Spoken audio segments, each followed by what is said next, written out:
पाकिस्तान ने गैर मुल्की कोचेस रख लिए हैं और इस T20 वर्ल्ड कप के बाद भारत भी एक कोच की तैनाती करेगा। क्या भारत भी दो कोच रखेगा, यानी रेड बॉल के लिए अलग कोच, व्हाइट बॉल के लिए अलग कोच? और चैंपियंस ट्रॉफी के हवाले से जय शाह साहब की मीडिया टॉक हुई है, उन पर सवाल हुआ कि चैंपियंस ट्रॉफी जो पाकिस्तान में हो रही है, क्या टीम इंडिया पाकिस्तान जाएगी? उस पर उन्होंने क्या जवाब दिया?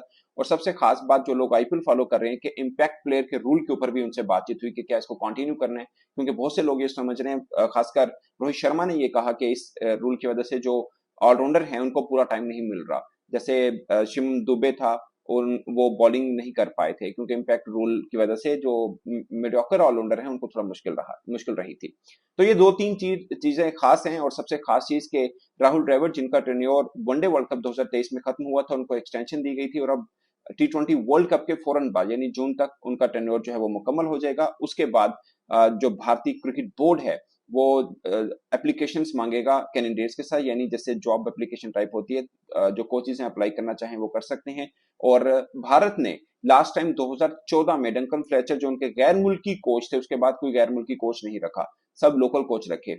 अब क्या गैर मुल्की कोच रखेंगे या नहीं रखेंगे? जय शाह साहब से सवाल हुआ तो उन्होंने बोला कि उन्होंने एक कमेटी बना रखी है, वो कमेटी जो सजेस्ट करेगी इन्होंने जस्ट उस पर अमल करना है। और वो जाहिर है एक्सपर्ट्स की कमेटी है, और वो बताएंगे कि गैर मुल्की कोच भी ले सकते हैं या सिर्फ मुल्की कोच यानी कि भारतीय कोच ही होगा। ऑफ कोर्स एप्लीकेशन तो सबके लिए होगी कि वो कोई गोरा कोच भी अप्लाई करना चाहे वो कर सकते हैं। इवन के राहुल द्रविड़ भी अप्लाई करना चाहें तो वो भी दोबारा से कर सकते हैं। फिर भारतीय बोर्ड सोचेगा कि उनको दोबारा कोच रखना है या नहीं रखना, क्योंकि भारत के पास आगे बड़ा एक बिजी स्केड्यूल है। ऑफ कोर्स वो जो सीरीज खेलते हैं, खासकर जो टेस्ट सीरीज खेलते हैं, जैसे ऑस्ट्रेलिया के अंदर 5 टेस्ट मैचेस की सीरीज खेलनी है, इंग्लैंड के अंदर फिर उन्हें 5 टेस्ट मैचेस की सीरीज खेलनी है। भारत जितने भी बड़े बोर्ड के साथ खेलता है, खासकर ऑस्ट्रेलिया और इंग्लैंड के साथ, तो 5 टेस्ट मैचेस की सीरीज खेलता है। फिर दो वनडे वर्ल्ड कप है, क्योंकि 3 साल के टेन्योर के लिए कोच इन्हें रखना है। उसमें दो क्रिकेट वर्ल्ड कप है, एक T20 एक वनडे का, दो टेस्ट चैंपियनशिप का फाइनल अगर इंडिया पहुंचता है, एक चैंपियंस ट्रॉफी है। तो कुल मिला के ठीक ठाक एक बिजी स्केड्यूल है, जिसके लिए उनको कोच चाहिए। 3 साल का टेन्योर होगा। इससे पहले राहुल द्रविड़ ने 2 साल का टेन्योर किया और फिर उनको एक्सटेंशन दी थी, जो T20 वर्ल्ड कप के फौरन बाद खत्म हो जाएगी। तो ये एक छोटा सा बैकग्राउंड जो मैं आपको बताना चाह रहा हूँ। अब राहुल द्रविड़ अप्लाई करेंगे या नहीं करेंगे? इंडिया मीडिया के मुताबिक वो नहीं करेंगे, क्योंकि उनके बेटे भी क्रिकेट खेल रहे हैं कर्नाटका में, अंडर 16 लेवल पे वो खेलते हैं। और जो इंडियन मीडिया कह रहा है कि शायद वो अपने बेटे के साथ ज्यादा टाइम गुजारना चाह रहे हैं, या इतना हेक्टिक स्केड्यूल के अंदर वो बिजी नहीं होना चाह रहे, इस वर्ल्ड कप के बाद वो नहीं करेंगे। ऑफ कोर्स वो करना चाहेंगे या नहीं करेंगे, इसका फैसला तो राहुल द्रविड़ ही करेंगे। और उसका फैसला मुझे लगता है T20 वर्ल्ड कप में टीम इंडिया के रिजल्ट पर भी डिपेंड करता है। अगर टीम इंडिया अच्छा रिजल्ट लेती है तो ऑफकोर्स बहुत से लोग पुश करेंगे कि राहुल द्रविड़ ही कोच रहे, और अगर नहीं लेते तो फिर राहुल द्रविड़ चाहेंगे भी तो शायद उनके लिए कोचिंग की पोजीशन में दोबारा रहना थोड़ा मुश्किल रहेगा, क्योंकि सब कॉन्टिनेंट का कल्चर है। आप सक्सेस देते हैं तो आपको लोग इनकरेज करते हैं। अगरचे मुझे ज्यादातर पर ये लगता है कि उनके कोचिंग जो है उसमें इंडिया ने बहुत कुछ अचीव किया। आप कहेंगे कि फाइनल नहीं जीते हैं या कोई ट्रॉफी नहीं जीती, वो शायद आप कह सकते हैं। वैसे एशिया कप जीता उन्होंने, टेस्ट चैंपियनशिप का फाइनल खेला, वनडे वर्ल्ड कप का फाइनल खेला। T20 वर्ल्ड कप में उस तरह की वो ग्लोरी हासिल नहीं कर सके, इसमें कोई शक नहीं है। बट मुझे लगता है ऑन द होल उनकी कोचिंग बुरी नहीं रही। बट हम सब कॉन्टिनेंट वाले चेक करते हैं कि वर्ल्ड कप कितने जीता हुआ है, तो वही बेहतर कोच है।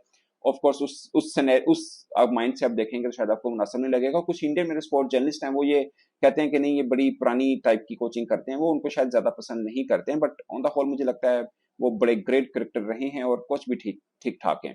बट ऑफ कोर्स ये डिसाइड तो बीसीसीआई ने करना है, बट आफ्टर जून करना है। तो उधर भी ये बहस चल रही है, जैसे पाकिस्तान ने किया कि रेड बॉल के लिए अलग कोच, व्हाइट बॉल के लिए अलग कोच। अगरचे इंडिया के अंदर इसकी एग्जांपल नहीं है, पाकिस्तान ने इसको अडॉप्ट किया, और मैंने उस वक्त बोला था कि शायद ये मुनासिब नहीं रहेगा। मगर इंडिया ये सोच रहा है कि उनका बड़ा लेंथी एक स्केड्यूल होता है, लाइक उनको टेस्ट मैचेस भी खेलने पड़ते हैं, फिर 10 माह की क्रिकेट है, क्योंकि 2 माह तो उनका आईपीएल रहता है, और जहां पे भी वो सीरीज खेलते हैं बड़ा लंबी चौड़ी सीरीज होती है। जैसे पाकिस्तान ने अब ऑस्ट्रेलिया जाना है, पाकिस्तान के 3 वाले T20 मैच है, आफ्टर वर्ल्ड कप में बात कर रहा हूँ, जो छोटी सीरीज है। पाकिस्तान साउथ अफ्रीका के खिलाफ खेलेगा, 2 टेस्ट हैं, तो पाकिस्तान की छोटी सीरीज होती है। मगर इंडिया के 5 5 टेस्ट होते हैं, फिर लंबी लंबी सीरीज होती है। तो उधर भी ये बहस चल पड़ी है कि उनको 2 कोचेज रखना है या नहीं रखने। हो सकता है ये बहस इसलिए जनरेट हो रही है, पाकिस्तान ने भी इसलिए फैसला किया हो कि कोच जो है वो नहीं चाहते कितना, क्योंकि अब लीग क्रिकेट भी आ चुकी है। बहुत से जो कोचेज हैं वो लीग क्रिकेट के अंदर ही 2 3 लीगों में कोचेज मिल जाए उनको, तो उनकी तो दिहाड़ी पूरी हो जाती है। फिर वो जिसमें नहीं मिलती वो एज ए कमेंटेटर बैठ जाते हैं, सर पॉइंटिंग बैठ जाते हैं। तो इस तरह से एज है। अब इंडिया में मीडिया भी ये रिपोर्ट कर रहा है कि उनको भी एक बड़ा कोच ढूंढने में मुश्किल रहेगी, और मैं हैरान हूं इस बात पे, क्योंकि इंडिया बोर्ड दुनिया का अमीर बोर्ड माना जाता है, और लेकिन कोचिंग के एतबार से नहीं है। राहुल द्रविड़ सबसे अमीर कोच नहीं है, ये मैं आपको बता दूं। तो इंडिया मीडिया ये कह रहा है कि उनके लिए मुश्किल रहेगा कि एक ही कोच हो जो तीनों फॉर्मेट में लेके चले, लाइक T20 वनडे और टेस्ट, या आप दो फॉर्मेट कर लें, व्हाइट बॉल और रेड बॉल, तो उनके लिए भी मुश्किल रहेगी। तो फील्ड वक्त जो है वो एप्लीकेशन वगैरह ही कोचेस दे सकते हैं, और फिर डिसाइड इंडिया करेगा कि वो फॉरेन कोच की तरफ जाएंगे या डोमेस्टिक कोच की तरफ या लोकल कोच की तरफ जाएंगे। तो ये है दोस्तों, वैसे उनके बैटिंग कोच, बॉलिंग कोच, हर तरह के कोच, फील्डिंग कोच सब उनके लोकल ही हैं, कोई फॉरेन कोच नहीं है। मैंने आपको बताया 2014 डंगन फ्लेचर के बाद कोई गैर मुल्की कोच उन्होंने नहीं रखा है, ये उनकी रवायत रही है। बहुत से लोग एग्जाम्पल देते हैं, मैं भी देता रहा हूँ। अब दोस्तों सवाल है कि चैंपियंस ट्रॉफी को लेकर इंडिया क्या सोचने जा रहा है। जय शाह साहब से सवाल हुआ तो उन्होंने बोला कि ये वो मैटर है जो आईसीसी मीटिंग के अंदर डिस्कस होना चाहिए, इसलिए मैं यहाँ पर बात नहीं करना चाहता।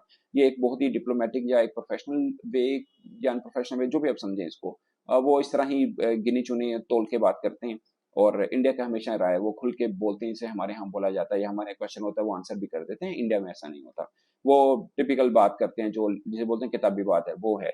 अब इसलिए भी ये वाली बात यूं है, चूंकि मैं जय शाह साहब की बात करूं, सभी ऐसे नहीं है, इसलिए कि वो एक पोजीशन ऐसी में बैठे हैं। फिर उनसे ये सवाल हुआ कि आप क्या सुनने में आ रहा है कि आप आईसीसी के सरबराह बन रहे हैं। उन्होंने बोला नहीं, मैं बीसीसी में एक अच्छा काम नहीं कर रहा हूँ, तो मैं इसी में ही रहना चाहता हूँ। मतलब ऑफ कोर्स उन्होंने इस बात को थोड़ा सा उस टून में कर दिया।